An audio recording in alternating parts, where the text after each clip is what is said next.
Back to another episode of Barbershop Talk Like This. I'm your host, Trey the Barber. And this your other host, Dice the Barber. Kush in the building as always. And today in the building, man, we have truly been blessed by this brother, man. This guy is a street legend. He's an entrepreneur. Architect. Worldwide man, legend. this guy, this is big, man. Give it up to my man, Freeway Ricky Ross. What up? Hey. What up? man. What up? What up, OG? The real Rick Ross. The real Rick Ross. The namesake. Work. All right, first of all, there's a couple things that we do normally to start off our podcast.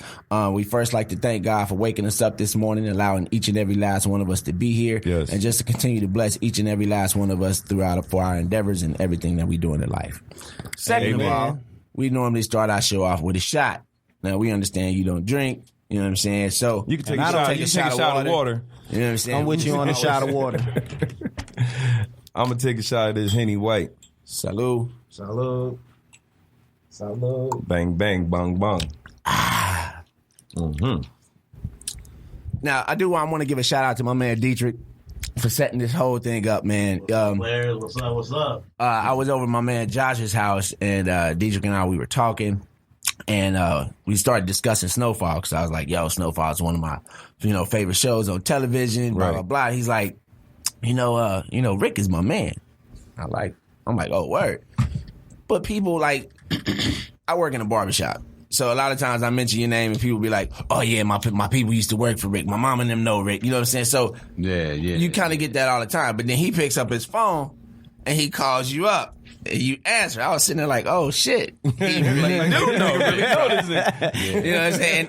And you were at the time, you were hosting a party in my hometown, Kansas City. This was a couple weeks ago. Yeah. And so, you know what I'm saying? I was like, yo, this is... Shout out to Kansas City. Shout out to Kansas City. Hey, man. Appreciate it, man. Appreciate you showing the love. They trying to get it together down there, man. Them young brothers is making a stance in Kansas City. They right. need to change some things. Hell yeah. So, now for me personally, like I've done the research on, you know what I'm saying? I've watched podcasts, I've listened to, interviews, and everybody like pretty much covers all of the same things. Yeah. You know what I'm saying? They do. For me personally, you know what I'm saying? I want to dig in a little deeper and know the real Rick Ross and not just the What street everybody else legend. know. Yeah, the hustle. You know what I'm saying? Because we all heard you've heard the story 1,000 times already. You know what I'm saying? So, just tell us a little bit about you. Like even without no drugs, without you know what I'm saying, none of that. Just like what makes you go every day? What gets you going in the morning when you wake up and your feet hit the ground and say it's a new day? Well, I got a mission. You know what I'm saying? I got a mission that I want to fulfill, and I think that it's more important than anybody else's mission. In the world. You have to feel that your mission, your life, is the most important. And that your goals and aspirations that you set for yourself are the most important things in the world. And once you look at it like that, then you'll go out and make your goals happen. And that's the way I feel right now about myself, that I have some goals that must be accomplished. And if I don't, it could cause great detriment to a lot of people. Right. So can I ask you, like, what are some of those goals right now? Well, I don't know if you heard, but about a year ago, the top economists in the country were predicting that black people would be totally broke in 20 years. And after reading the article, I had a debate with some of my family members and a couple friends, and we were just chopping up about it, like what we thought about it. And the first thing when I read the article is that I said that they're not talking about me. Because I don't care where I'm at, who I'm around. If somebody else got some money, I'm going to get some kind of way. I'm going to get some of that money. But then I started thinking about the other people around me, that may affect. And the ones that it's affecting right now, because when I did like a little survey and I was like, how many people could I borrow $1,000 from? Mm-hmm. If I needed it bad, like if I had to have it right now, how many people could I actually call that Now there's a lot that would want to give it to me. Right. Right. But How many of them could actually physically do that right now? right now? Go pick up $1,000 right now. Like just go to the bank, go to the ATM machine. The ATM machine to kick them out $1,000. It was very few. You know what I'm saying? If any. Two. And then I went down to how many could you get $100 from? And it was still a few, and I thought about it. I was like, man, most of the people I know don't even have $20. Right. They come to me asking for $20, and I was like, what they gonna do? Right. You know what I'm saying? And the economist is saying this is gonna be 20 years, but I'm saying everybody around me broke right now. Right. You know what I'm saying? Right now they toe up. So I made it my mission to prove the economists wrong, to make sure that that my people eat as well as everybody else's people eat. Right. Because like in today's time, black people, we like one of the number one consumers of everything. 45 million strong, and we run the economy. You know what I'm if saying? you knew it. So my question is, how do we turn the tables from consumers, you know what I'm saying, to the business people, to the sellers? You know what I'm saying? Well, we got to get smart. We got to start thinking in a totally different terms. We may have to reprogram ourselves. We may have to undata ourselves. Erase everything in your mind and everything that you think is. I went through a transformation when I was in prison, and this book I read one time, and it asked me this question. It said, can you believe, no, is it possible that everything that you know could be wrong? Was that possible? And I thought about it, and I said, I could accept that. I could accept that the people who taught me could have taught me wrong.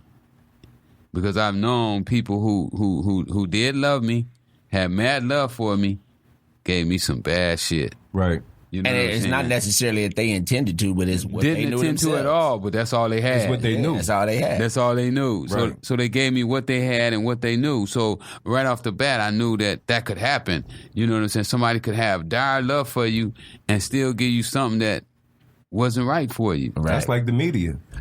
Yeah, I tell my daughter this all the time. It's funny that you mentioned that, because I tell my daughter this.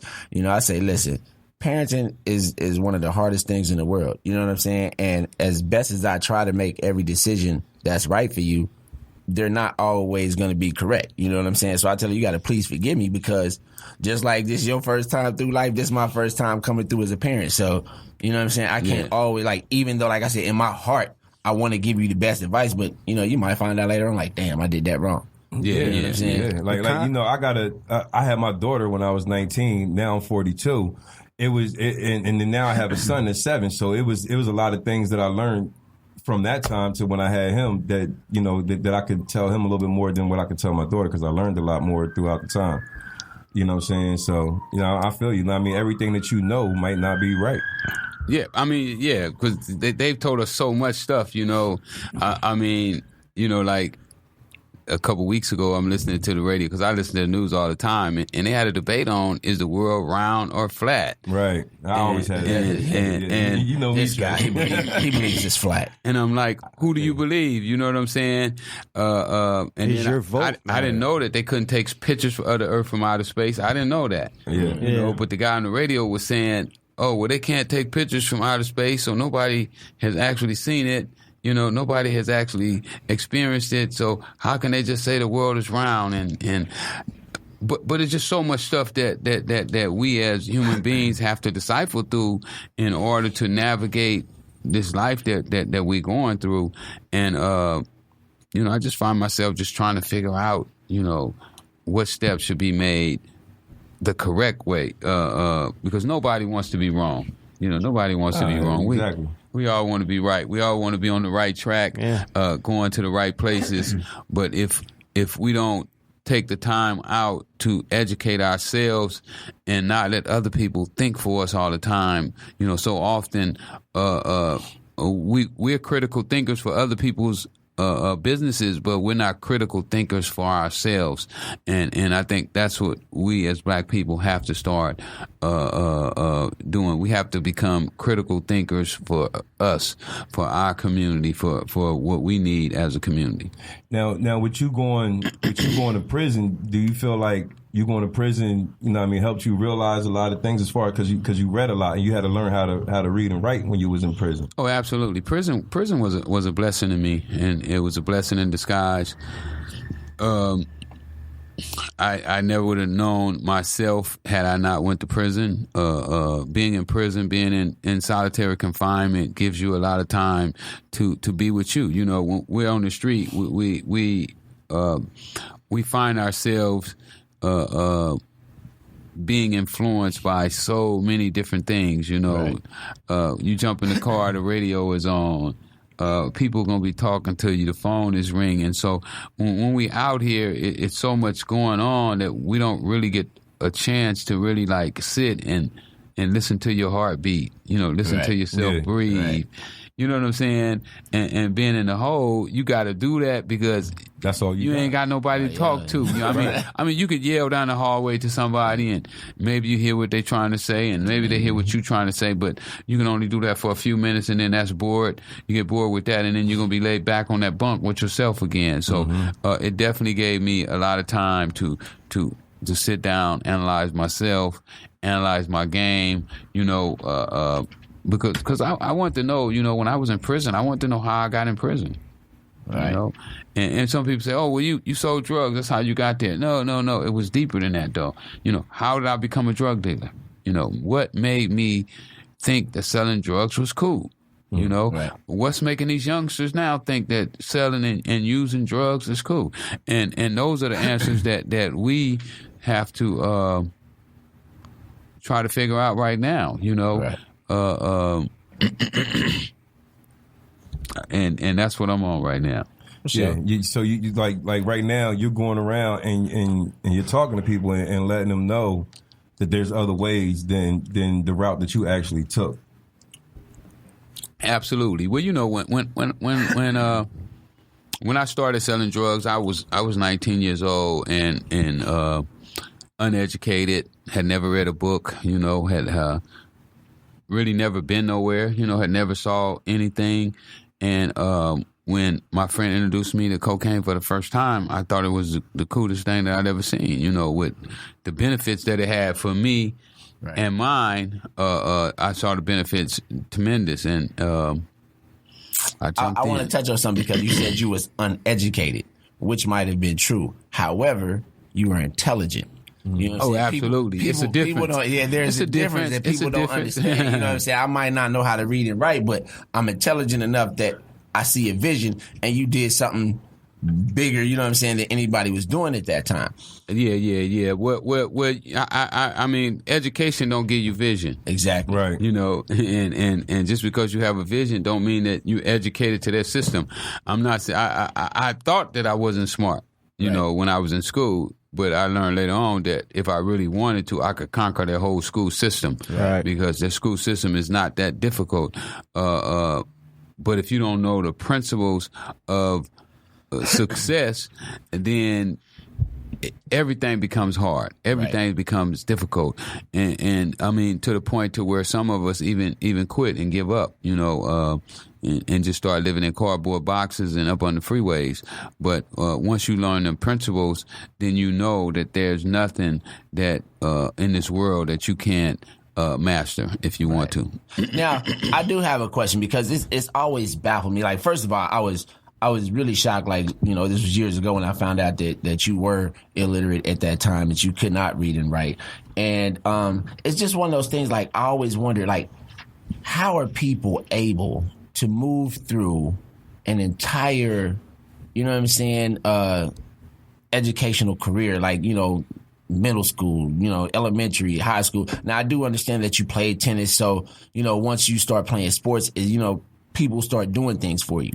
But how is it that, like, prior to playing tennis, how were you able to maneuver without anyone noticing, saying, yo, you can't read, like, let me help you with that? Well, the first thing, not being able to read is not not the unnormal. Right. I mean, 65% of the guys in prison can't read. I don't know the exact stats for our schools right now, but I guarantee you that our school reading levels are low.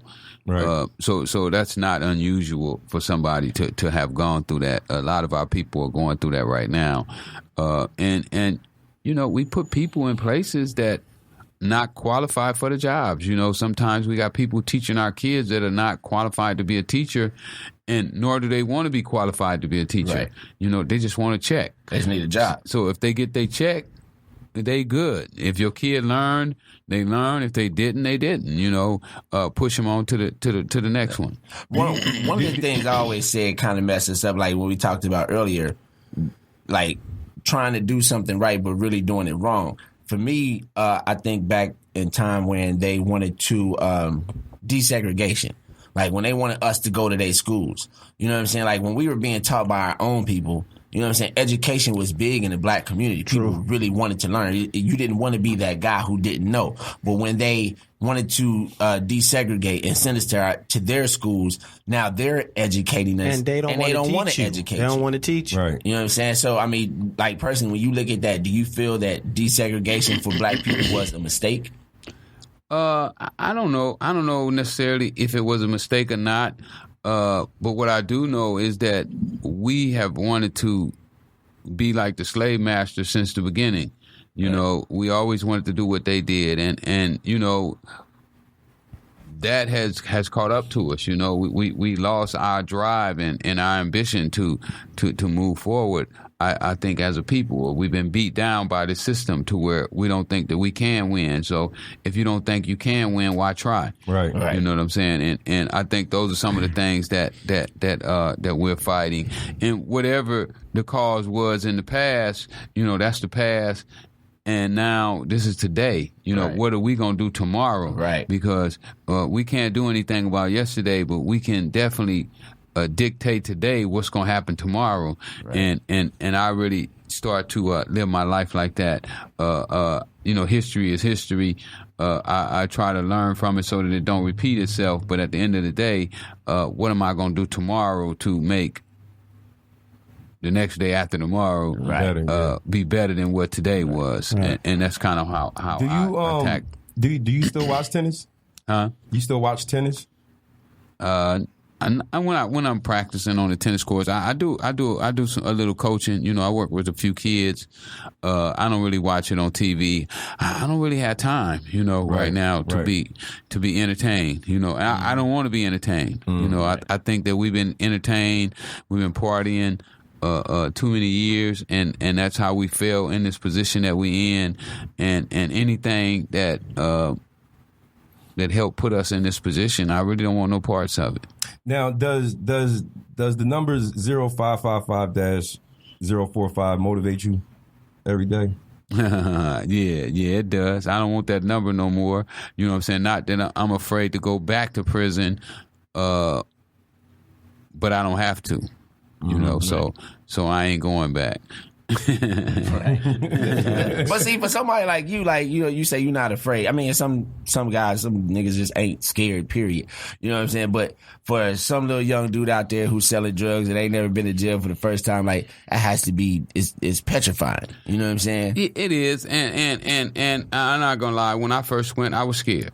I was scared of being by myself, not being around the people that I cared about, that I loved.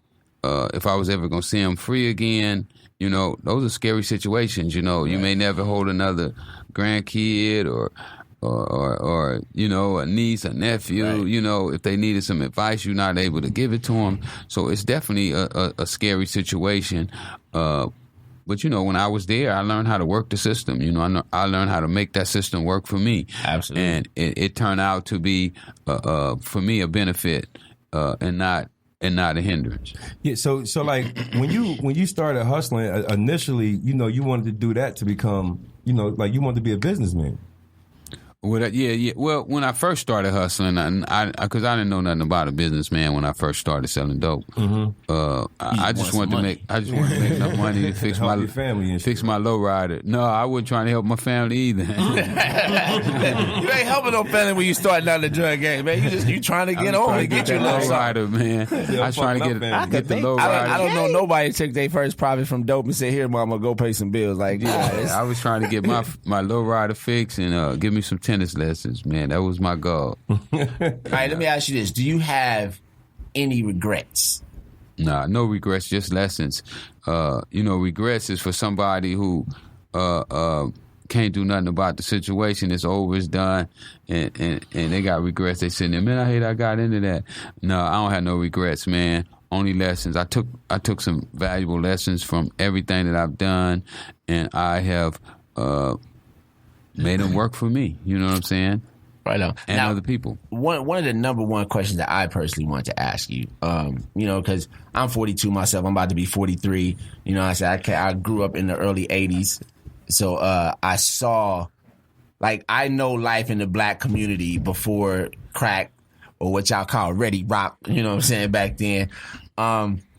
Knowing what you know now and the effects of crack cocaine or rock cocaine and what it did to the black communities, if you knew that then, would you still do it? Wow. I mean, no, absolutely not. But I'm a different person now than I was then, Then I was a person that was desperate, lost, confused. Right. Eager to get out of this position I was in, and I was willing to die to do that. Right. Now, or kill. Right. Now, seeing your uncle shot dead by your mom, how did that change you? Well, it gave me a different perspective than most people about life. I love my uncle. My uncle was like the male figure in my life at that time, and to lose that figure was tough. But it also let me know that when you're taking somebody's life, you have to be careful because it's something that you can never get back. Right. Once it's done, it's done. So you have to be really careful when you're doing that, and that enabled me to make some good decisions, I believe. In coming up in the streets. Sometimes it was a decision whether somebody should live or die, and I feel that I made my decision on the right side. What does the name Danilo mean to you? A lot of things, different times. Helper, drug kingpin, informant. It's a lot to go there. Friend. Yeah. Portrayal.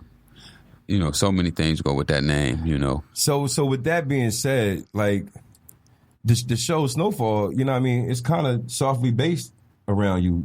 Being like Danilo was like CIA and they stole my shit. Yeah. They stole me. I feel that. I feel that. They did. John's a thief. Yeah. He's a dead thief. Because you had an interview with him basically telling your whole life, and then next thing you know, bang, here comes a show. He read the script to my movie. He read my movie script, and he bought one of the first books that came out. And I don't go on the internet, so I never looked at his post on Instagram, but he had did a post with me and him taking a picture and holding a book when he bought it, and he said,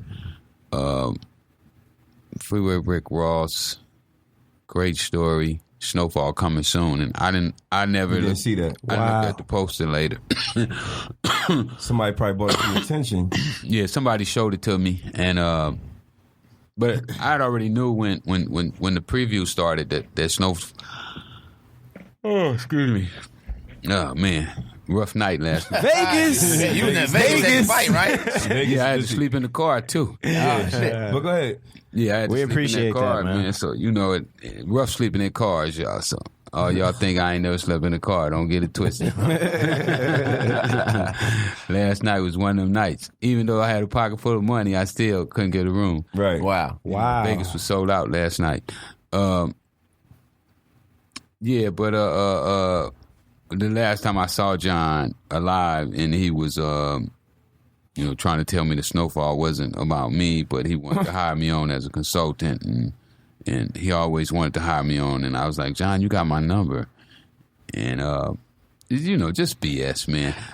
Yeah, I mean, because Snowfall, but that's small stuff, man. He tried to fabricate a little bit, but a lot of that shit, stuff, you know what I mean? Like, if people know your story and they read your book and stuff like that, you know what I mean? Like, you look at that shit like, nigga, this is about Freeway Rick. Yeah, but they finna do most movies and stories. They gonna be talking about me forever, man. Right. The stuff I'm working on right now is so big and so ginormous. That Right. Yeah, it's like, I mean, I just shake my head, man, and be like, how could this happen? How did you work yourself in this position to be able to do the things that you're about to do, man, and it just blows me away. And to know that somebody like, John, you played yourself short, man. You could have did the real story. Right. You could have did a real one where it would have been really history. That stuff Snowfall is gonna play and then it's gonna die. But this stuff that I'm doing right now is real history, man. It's gonna be in the books forever. The kids gonna read about it in school. Excuse me, they're gonna talk about it. I mean, it's crazy, man. I mean, it's like I've learned the principles of success, and then I can turn them on like a water faucet. Anytime, like a light switch, I can just hit the switch and it just works, and I'm like, these kids are getting to see me turn on switches and turn water on. They're getting to see this in real time. Like right now, y'all, they listening to this podcast. They're going to hear this podcast and know that they can go turn this switch on and it works for them just like it worked for me. The thing that I chose drugs to do in the first time when I was turning on the switch, I didn't know. You could turn that water faucet on. You want Coca-Cola, milk, cocaine, heroin. It don't care. Right. Whatever you put in the pipe, that's what it's gonna put out. Right. So I was young and I didn't know that you could fill the pipe up with water if you want to, or washing powder, or whatever it is that you want to put in there. I didn't understand that because I didn't really know the principles. Right. I was stumbling up on this stuff. People who use cocaine was teaching me this stuff. They saw. I don't know how they did it or why they did it, but they just started showing me things that nobody else had ever showed me, and it just started coming together, and I didn't even understand what I had until I got to prison, and then I started studying and reading all these books. I read over 300 books before I got out of prison. Mm-hmm. Oh, man. Yep. Yeah, I read over 300 books, and for y'all, I'm trying to think, have I reached 300 books in my lifetime? For y'all that didn't have a chance to read the magazine article that LA Magazine did, I read probably 3/4 of it. Yeah. You did. You didn't see when he said he was writing my obituary. I did. I was watching your interview on Drink Champs, and that's what made me actually go and look up. Yeah, you see what that dude said? He was writing my obituary. Yeah. He said he thought I was crazy. You remember the article in there? He thought I was crazy. He said, man, this dude done lost his mind. Because I was telling him the stuff that I was going to be doing. Right. I was telling him, like, this is what I'm going to be doing, man. This is my mission. I knew when I was in prison with a life sentence what my mission was.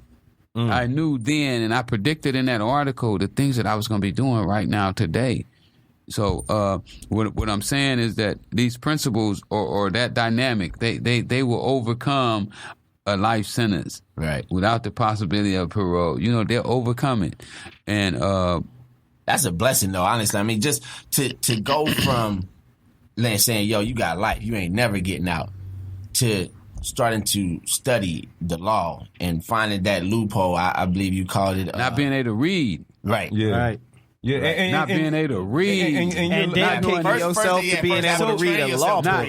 Not knowing the sound of ABCs. Right. So I mean, you got to go all the way back to the root of it. So your lawyer didn't want to challenge the 3-strike law. No, he basically didn't. saying if you get convicted for the same crime, then you get life, and you wasn't convicted of the same crime. No, I was convicted of the same crimes. So he didn't want to challenge what? That's what he didn't want to challenge. Because he didn't understand how to challenge it. He just went to Harvard. Right. He didn't go to South Central. Mm-hmm. He didn't get educated in South Central. Right. See, I got educated in South Central LA. Completely different education. It's two totally different educations. Exactly. You know, you take that dude and put him in LA, he won't last. Mm-hmm. Somebody gonna kill him. Right. He probably killed in a couple months. Dude with Harvard education got killed in South Central. So how did you appeal that and get out? I read their books. Right. And then I found out that I had an incredible comprehension level. Like I could see stuff and I remembers it. Right. Yeah. I have a question that you use the term continuous criminal spree. Continuous criminal spree. Now, is that a terminology that you came up with based off the information? The book had it. The book said that. The book said that. A continuous criminal spree was different from a career criminal. Uninterrupted. So mine was a uninterrupted spree. A career criminal is somebody who gets interrupted, goes to jail, gets out. Look at it. Y'all know the law. Y'all ain't never studied that stuff, man. How y'all know that stuff?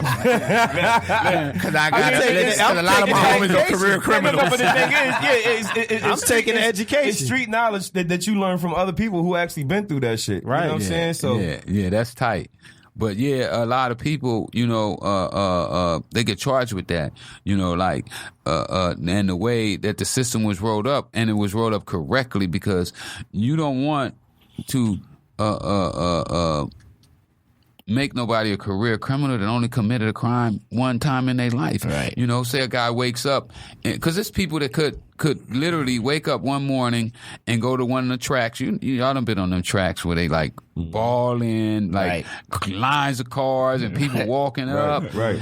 And technically, each one of them people that you make a sale to is a separate sale. Mm. Those are all separate sales.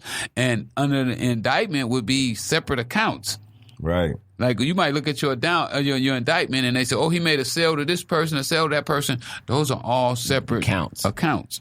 So they could literally had the way the prosecutor was trying to use it with me, they could literally say, oh, you a career criminal.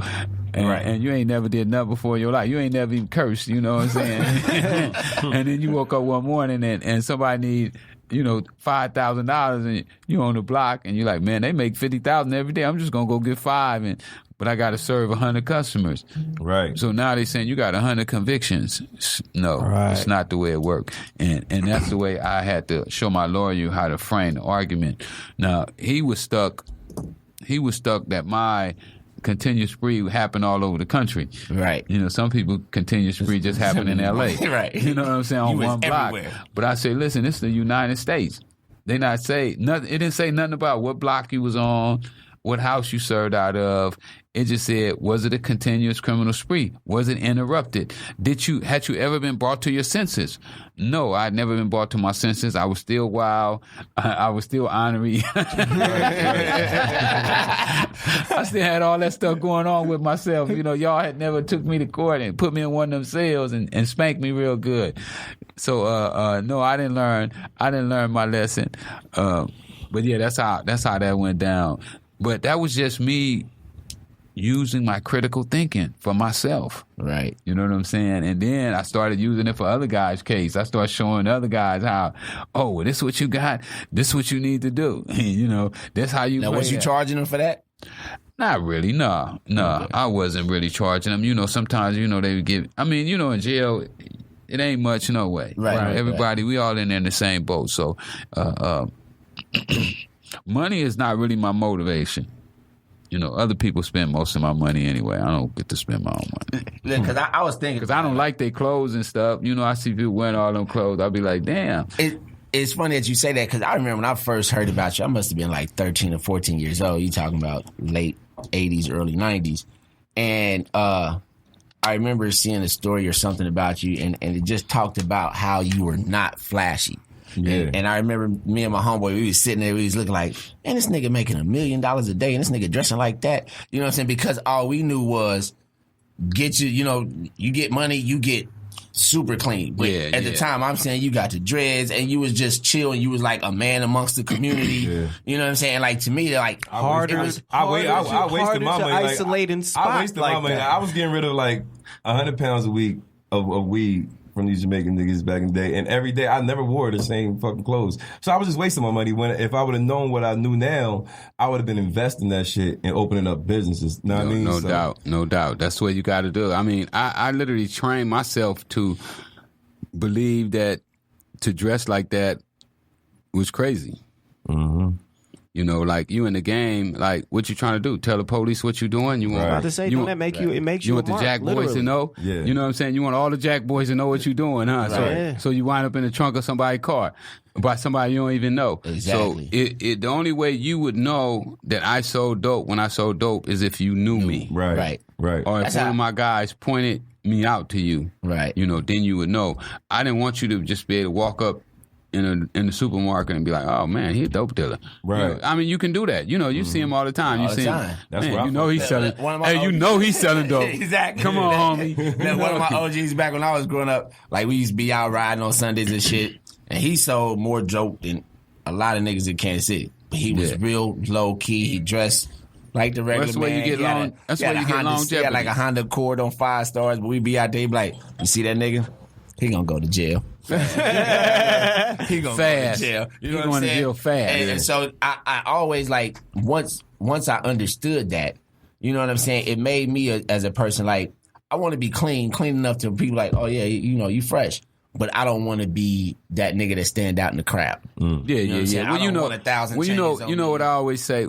When you special, it's gonna shine. Right. You know, my mom and them in church, they should say, "This little light of mine, I'm gonna let it shine, let it shine, let it shine, let it shine." So you know, when Taking you out to church on Sunday. when you got that light, you don't need no cotton or no silk, right. no gold. Look at Jerry Seinfeld. He fucking millionaire. He walk around looking like he broke his shit. Man. You know what I'm saying? But that's how they get it, though. Right. That's how they get it. Right. Because they don't take their money and spend it on tennis shoes, you know, and you know all the stuff that we do as the people. I ain't gonna go there. I ain't gonna go there. Here's the thing, like when we got a little money, I don't care even if you ain't got a whole lot of money, you want to make yourself look like you got a lot of money, so everybody be like, man, that nigga paid. Right. No, I mean, but the thing is, if it only matters to those that's close to you, really. You know what I'm saying? Like to those who matter to you. No, it only matters to you can have a nice ass house, but won't nobody know that shit. They see you from the outside. You know what I'm saying? Like until the people that you really care about come and see, like, okay,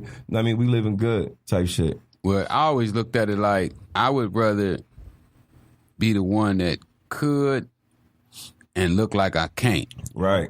Than to be the one who look like I am and can't. But you ain't.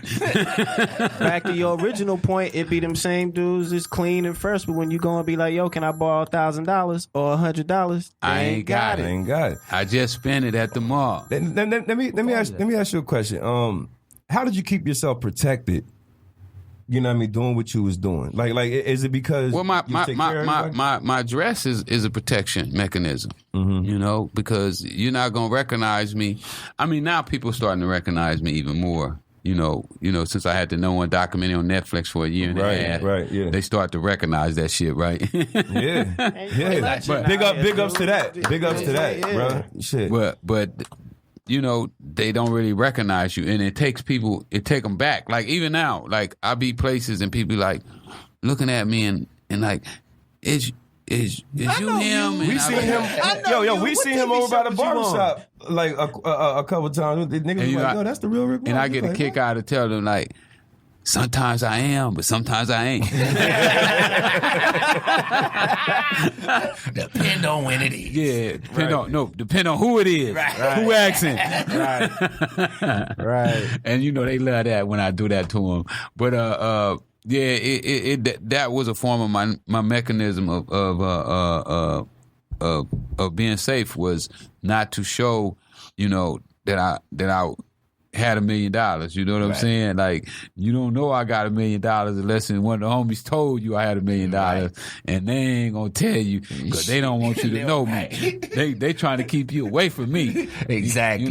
They don't want nobody getting next to me. So that was a form of my mechanism of protection. And I was thinking about this, like, everybody want all this money, and when you think about the kind of money that you was making at that time, what people don't realize is another problem that you run into is hiding that money. Like, you know what I'm saying? Like, that's a problem. Like, when you got that much money, you can't just go put it in the bank. Like, ain't enough shoe boxes on the planet or mattresses. You have multiple ain't houses, enough mattresses. Yeah. You have to have houses and you got to figure that shit out, and people that you got to trust it.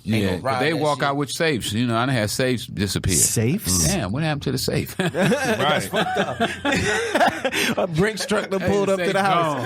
Let me see who's first. Let me see who's He said first the for whole this week, safe. nigga, because I'm about to get that nigga. Man, I had one time, right, because I had a $1 bill problem. So I had these about 60-something thousand $1 bills. He's like $1. You was ready to go to the shaky. You was ready to go make it rain on the bitch. Yeah. Well, they wasn't doing that back then, I don't think. Like, Strip club dance cost $5. You paid I hate that $5. making it rain shit. So we put it in my girl's grandmother's garage because we didn't have nowhere else to put them. Mm-hmm. Man, somebody found out, they cut the whole wall out of the garage and took the safe out. They probably seen that shit, was like, nigga, all ones? The fuck? No, he probably was happy though with all them ones. Hell yeah. It still adds up. Ones add up. And they was all counted too. We had them all counted. Oh, so it was neat. Rubber band up and everything. So niggas trying to cash that. They see I got all these ones. But the bank had told us. The bank had already told us. The bank said, "Don't bring no more ones in here." We can't get we got too many ones, nigga. We got about 100,000 ones, goddamn it, right now. We had a one problem, man. But that's funny. Yeah, that was the good old days, man. But this new stuff I'm working on right now with this marijuana. Oh my God! That's what I was going to listen. What you working on? Because I was going to ask you about that. The end of prohibition. The end of prohibition. He said, "Nigga, y'all don't let Rick Ross get a hold of some, some legal weed, nigga." I'm up for a license. Right. The city give me a license. They gonna give me a license to sell marijuana. Damn, these niggas trying to lock me up now. Y'all gonna give me a license for this shit. Give me a license to sell marijuana. Like, fuck man. dope, nigga. This weed, nigga. I was actually thinking about that yesterday. I'm like, I wonder if they gonna get into the weed game. I'm like, in it. All in it.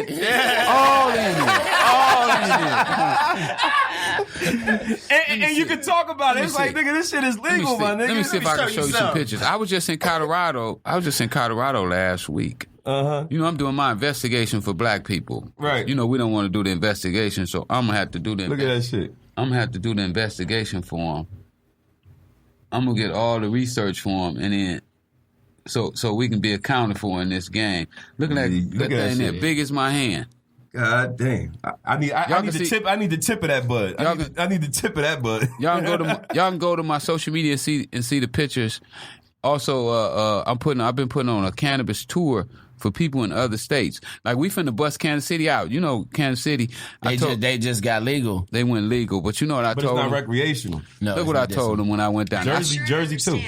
I spoke in Kansas City a couple weeks ago, and what I told them, I say, now, I'm not saying y'all system is racist. It's racist. That system racist. No, it's racist. But I didn't say that, though. You could. I didn't say that. I just say, this is what I told them.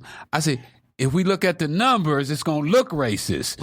Right. Not that it is, because I'm sure y'all people don't mean to be racist with y'all, but if you look at the numbers on how many people got licenses, it's going to look racist. Right. And we got to do something about that, because we had to do something about it here in L.A. Right. L.A., they gave out 190 licenses, only 2 blacks had them. Wow. So, we went down to the city, and we said, we got to do something about that. That ain't going to fly. Right. We got some old sheriffs back now. We ain't going for that. Right. That same old BS y'all be doing. We want a piece of the pie too. Exactly. So we just had a social equity first round 2 weeks ago. Licenses went in. They're giving out 100 licenses to people from zip codes that was hit hard by the war on drugs. Now they slid some stuff in on us where they was able to get some white guys in there too. Where they also allowed, if you was a convicted felon, no matter where you was in the state, they allowed you to come here. And they really, City Council of LA really effed up because no other city allowed other people from different parts of the state to come to their city and get a license. Like Long Beach, you could get a license from Long Beach, but you had to be a Long Beach resident. Yeah. It wasn't we don't care if you got arrested in San Diego, Sonoma County. If you got arrested, you can get a license. But anyway, we've been doing that here in LA. Also, we're putting in an application for a license in Florida, which is probably going to be the biggest feat. I put together a master plan on that, man. I don't know. We're gonna wait for I'm gonna pat myself on the back. Yeah. I went to Florida, right? And so they only gave out 5 licenses. For the whole state? Yeah, only 5 licenses. Oh, you saying like 1, 2, 3, 4, 5? 5. For the number entire 5. State of Florida. And where they crazy. did it, look how they did it. Look how cold it was. They said, we're only giving licenses to people who've owned a rose garden for 40 years. What? For 40 years. And so I'm sitting there thinking, right? So that's like older white women.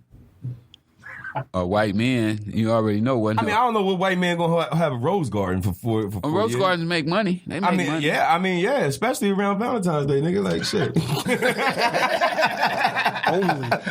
They're like, nigga, I'm waiting till February, motherfucker. These shits is gonna be blooming. So when they told me that, I was like, well, I know black farmers should be suing these they should be suing. And they did. So I contacted the Black Farmers Association. I was like, look, man, I know y'all suing the state of Florida. Anything I can do to help you guys, let me know. I'm here for you. They said, all right, took my number. 4 months later, they called back. We're like, hey, we won that lawsuit. One of our guys is going to put an application.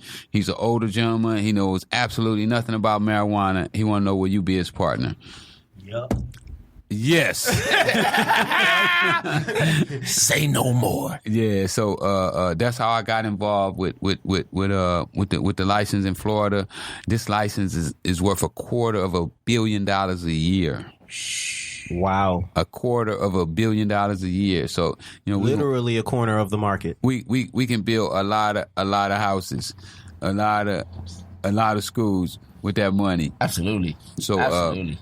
Look, I'm glad to hear you say that. I wanna. Were you still in contact with the person who gave you that truck to help you get back to LA? Oh no, that was. My God, that was my God 4 decades ago. No. I'm not saying are you in touch with him now. I'm talking about when you got back. Did you ever get back in contact? Oh yeah, we went and got that truck. Yeah. We went and got that truck. Yeah, we went and got that truck. Okay, look. So I have a question. That truck stayed in the family for a long time. We kept that truck around. That was the lucky truck. Right. Listen. Like that had. It wasn't. I don't know if it was a lucky one, but it wasn't unlucky. It broke down that night on us. but y'all still made it though. Y'all still made that it, man. So I have a question. How long was you still calling shots on the streets, making things happen after you got incarcerated? I never stopped trying to make stuff happen. But what happened though, in the federal prison is they'll take your telephone, your mail, and everything for doing business in jail. Right. I lost all of it. Mail, I can't get no mail. I can't get no phone calls. Hey, we don't want you I had to use somebody else's mail. You know what I'm saying? You can't use their phone call because they got your voice on a thing, and then they can tell if you're on somebody else's phone. So I had to send letters out through other people. Man, drop a kite for me, man. That's how I lost the Alcoholics. See, I would have had the Alcoholics had I not went to the hole. So tell us that story. Like, what was it that made that fall through? Well, me and Harry O's was cellies at MDC when they started Death Row. Right. And so when I get back to the joint,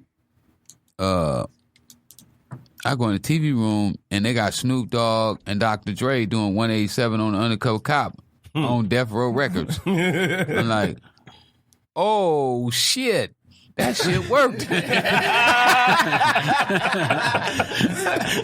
said that shit worked. So I jumped on the phone and I start calling everybody I know. Hey, who know a rapper? Anybody know a rapper? And I called King T and he was like, oh man, these little dudes called the Alcoholics, they work with me. And he said, matter of fact, they stay with your cousin. I was like, what?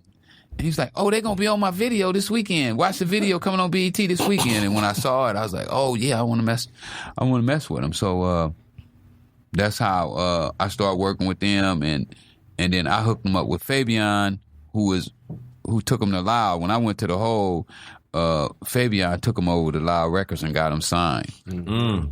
Damn, that's dope, bro. That's dope. Man, it's just a lot. It's a lot to to go over with you, and we don't have. We'll do it again, man. Yeah. We'll do it again. We don't have enough time.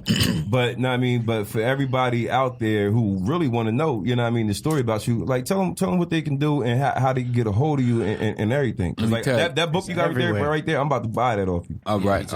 I got a few more of them too, y'all. Y'all can get them off my website. FreewayRickyRoss.com. Also, all y'all need to join my Millionaire Club. My Millionaire Club finna pop. You slipping on it if you ain't already in it. You ain't bought the first book. Go on my social media. Check out, the stuff I'm doing at Freeway Ricky. On all of them except Twitter. My Twitter got hacked. Somebody took my Twitter down. Okay. Bitch. Yeah. Jealous. Mad. All that. But could I have you sign that book for me? I'm gonna sign it for you. I got my Sharpie right here. Yeah, there we go. I got my Sharpie right here. I love them 20s. not the dollars. Not the singles. He said, "Nigga, let me." I got 21. So y'all go get the book. Also, you can get the other book on there too. Freeway Ricky Ross, The Untold Autobiography. Great book to read. It's kid friendly. I'm hoping that schools start to buy it. But I know most of y'all waiting on Oprah Winfrey to get it. And once Oprah pick it up and say, "Oh yeah," then you're gonna go buy it. It's gonna go crazy. It's gonna go bananas. She's gonna be giving them away. After she bought them up.